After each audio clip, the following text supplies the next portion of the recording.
What could go right? I'm Zachary Carabell, the founder of the Progress Network, joined by Emma Varvaloucas, the executive director of the Progress Network. And this is our weekly progress report, where we look at some of the news that you likely will have missed in the sea of dystopic negative news.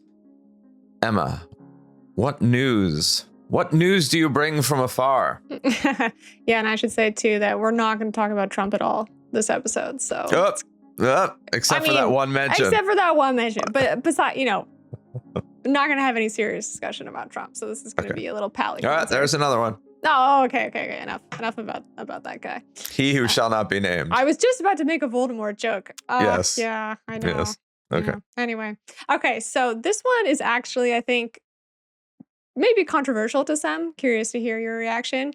The U.S. has cloned an endangered species, and that endangered species has produced offspring for the first time. So a U.S. clone of an endangered species has produced offspring for the very first time. It is a black-footed ferret, which was, actually, we basically thought it was extinct, but we accidentally found one hiding in Wyoming in the 1980s.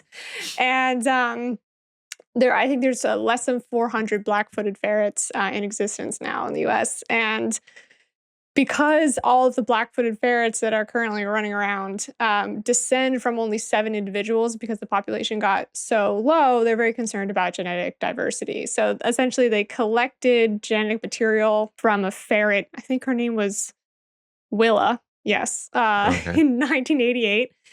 She had a diverse genetic material, a great gene pool, I suppose, and they cloned her to create a ferret called Antonia, and Antonia has given birth. So Antonia has given birth to 3 kids. One of them died, but 2 of them are healthy, seem to be doing well, and conservationists view this as a way to restore genetic diversity to the species. So I imagine if this goes well the first time, they're going to look at it to do it a second, a third, and a fourth, and a fifth time.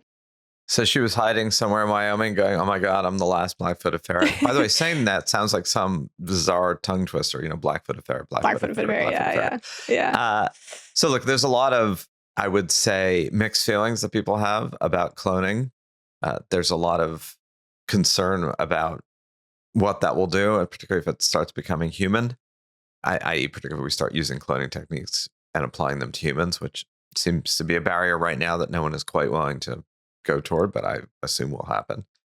And the assumption is that this is all going to lead to kind of the Frankenstein world, right? That we're all going to start messing around with the gene pool in ways that are going to have unintended and negative consequences. But as you just pointed out, it could also have some intended, very positive consequences. I guess the fact is, right, most people don't trust human beings to only deploy a powerful tool for good and not for ill. Yeah. And that's probably the correct approach, meaning almost anything we innovate and create will have a downside and a dark side, as well as an upside and a bright side. And I suppose part of our point here is to say that we should also look at the bright side and the upside, given that we seem congenitally predisposed to be acutely aware of the downside. Like no one seems to be doing any of these things going, oh, it'll be fine. So we seem to be clearly aware of the risks, but we should also be aware of the benefits. I mean, it's definitely a lot more palatable than like the Jurassic Park. I think what helps in this instance is that it's this cute little ferret. You look at it and you're like, oh, that's how it starts. It's a cute little ferret. It's remember those little baby dinosaurs in Jurassic Park? They seem so. Babies always seem cute and innocent. So my other defense is that I'm pretty sure that they're going to release. I'm pretty sure the plan is they're going to release these ferrets into the wild at some point, and then they naturally start to reproduce. Right. I don't think the idea is like they continuously genetically clone the ferrets. It's a kickstart. It's a kickstart. It's a genetic kickstart. Yeah. Yeah. But we'll let you know if something goes terribly wrong or terribly right. We'll be there. We'll be there. Going well. Innovation has come for breast pumps. I loved the story, probably because I've seen a lot of my friends deal with like really ridiculous, archaic looking breast pumps that you look at them and you're like, that hasn't changed, since the 1980s when Willa the ferret was running around. Yeah, some of them actually look more like they would have been developed some weird Victorian, vacuum machine, right? That yes. I think the Yes. 1980s is a generous time. I think they probably haven't changed much in forever, but yes. Yeah, exactly. But innovation has come for them. So the Wall Street Journal had a great article about all of the like cool new breast pumps that you can get. Some of them are cordless, they're battery powered, they're portable. You can wear them in your bra, and they're so slim that you can't even tell that you're wearing them. The author of the piece actually used one of them while at a tennis tournament. They're quieter. They are more expensive, but the hope is that I think they're around $500 or $600 a pop. It's not exactly affordable, but the idea is that you buy one and it pays for itself, by virtue of the fact that you're pumping instead of buying formula. Not sure exactly if that math works out, but the fact that these things exist, they look very cool. They're much more in line with what I would expect for 2024 mothering, instead of 1940s mothering. You're no And longer carrying a pneumatic machine around with you that reminds you of like a really heavy Hoover vacuum cleaner. exactly. Ugh. Yeah. So as someone that hasn't has kids yet, I was really heartened to see that. I highly recommend, if anyone's listening out there, going to be in the market for a breast pump soon, look at the cool new ones. So yeah, this whole burgeoning world of, I guess, what is sometimes called femtech Mm, is clearly advancing. There are clearly a lot more women, and frankly, it's still mostly women who develop these technologies, not men who are developing them for women, which I think is great. I'm just right now there's a certain amount of segmentation of who develops what, but there's a lot more money, there's a lot more interest, there's a lot more people going, hey, wait a minute, there are a series of things that are gender specific here and require some degree of innovation and attention and some degree of money, right? I mean, in order to do these things, you need to invest money to develop them, yeah. money which has been not as evident until recently. So I think we're probably on the early stages of a whole series of things. There's obviously a lot more work about perimenopause and menopause and a whole area that had been kind of terra incognita or just terra we don't want to deal with for traditional Yeah. medicine until now. Yeah. I mean, what my favorite fun fact about this that I learned recently, about an article about this very topic, is that they don't know how to test period blood. Like, you would think that we would have had a scientific method of testing period blood for various maladies, and we don't. So they Yeah, are.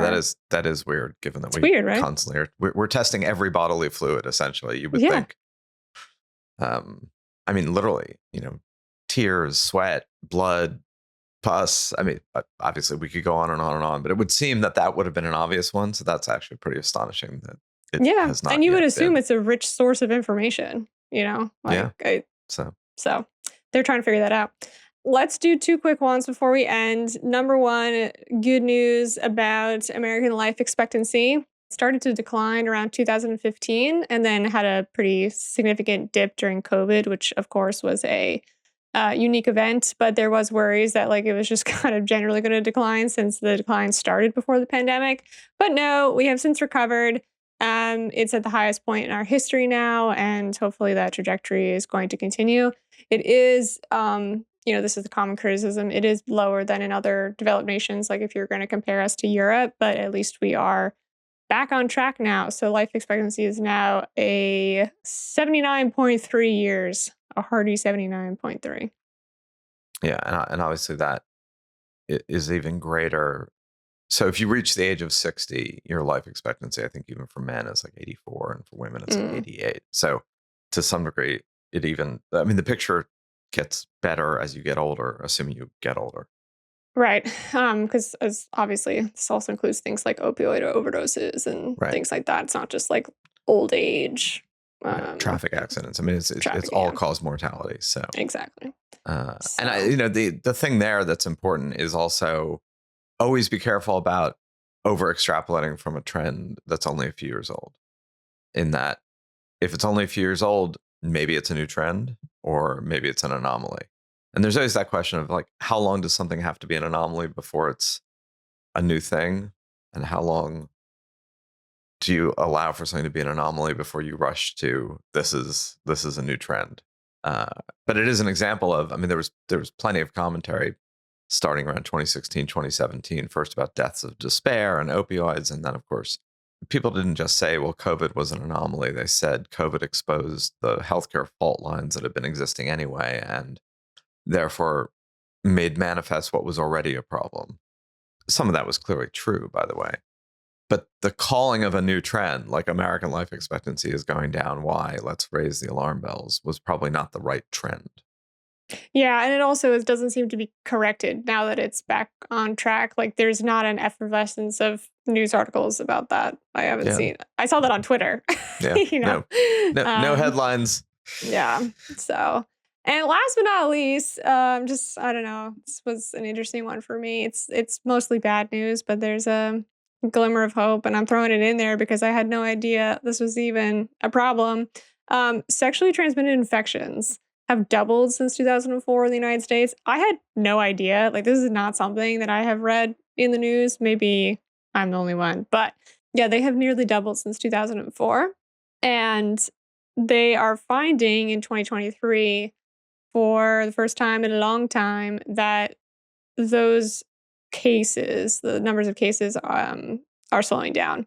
So gonorrhea cases dropped for a second year in a row, declining 7%. Syphilis cases increased by 1% after years of double-digit increases. And congenital syphilis, so it's when a newborn has syphilis, there's a 3% increase in 2022 nationally compared to a 30% annual increase in prior years. So I just want to throw that in there because that was like a very, like, wow, I had no idea that There is STIs were some of, exploding. right. Although some of that is, there is also more testing. All these things have to be couched within the context of there is way more testing. There's more testing for AIDS. There's more testing Yeah. for general kind of, particularly in the past 5 or 6 years, where people started testing for diseases. So I think there is a portion of that that is attributable to more testing rather than more cases, particularly as the fear of AIDS waned, that sexual behavior has gotten a little less. Well, I mean, to be frank about it, right? Men probably use condoms less than they did at one point. Hmm. But the testing part has to be part of it, right? Probably. I mean, yeah, there's nothing that says that. I mean, generally, there's not anything that says that when that's the case. You're probably right. Like, I would guess that you are correct about that. And we were talking about the change since 2004. So likely that is correct. I can't say for sure. I mean, think about it. There are a lot more urgent healthcare clinics that have popped up, particularly over the past 15 years, as opposed to you either have to go and make an appointment with your doctor or go to a hospital. So there's a whole range of testing. I mean, I know this just looking at places like LabCorp and Quest Diagnostics, which are two of the major commercial labs. The volume of testing at those labs has gone up, if not exponentially, then massively, of Yeah. all sorts. I'm obviously not just talking about STI screening. So anyway, Yeah. and I think to some degree, people are also, again, maybe becoming a little more attuned to sexual behavior and sexual health, but that's probably a discussion for another time. No, I think you're right. I think awareness has improved. I mean, I feel like when I was going through college, it was like, get tested, you know? Right. And I'm not sure if it was like that a generation prior. I don't think that it No, it was. wasn't. I Yeah. can assure you it So, was not. And I don't yeah. even know if you could have easily, right? It's the Mm, ease of doing it now, too. And yeah. no stigma, right? I mean, if you until the 90s, there was definitely stigma attached to even testing for those. Like, you're doing what? Why are you testing for that? Fair enough. So that's a point of progress anyway. We're going to call that a Right. progress either way you We're split it. we're gonna call that. And everything's progress. Uh, Woohoo! no, but you are right. Like, and then also now they're developing all of the at-home STI tests, so Right. like you don't even need to go in and look your doctor in the eye. Not that that should be a shameful experience, but it's never But for fun many to. it is. Yeah. Yeah, yeah. So on So, that strangely ambiguous note, we will end this weekly progress report. As you glean from this and others, we are not totally dedicated to only examining things that seem good. We also want to look at the nuance of how things progress, and everything is not linear or straight or simple. And that is an example of change can occur within a matrix of complexity and not just, wow, this is great, that was awful. And that too is, I think, an important part of the mix. In a binary world where everything is reduced to simplicity, a lot of our lives have shades of gray and complexity and nuance, and we should honor that as well. Blah, blah, blah, blah, blah, yada, yada, yada. Thank you for listening. We will be back with you next week. We will wrap up our season right before Thanksgiving or right around Thanksgiving. Right after. Right after Thanksgiving? Okay, right after Thanksgiving. In the neighborhood of Thanksgiving, we shall wrap up this current season and then be back with you again in February-ish. Thank you for listening. Check out the newsletter. Send us your comments. Send us your thoughts. Send us your critiques. Send us your compliments. Do all of the above. Please, please, please. And thank you, Emma. And thank you all for your time today.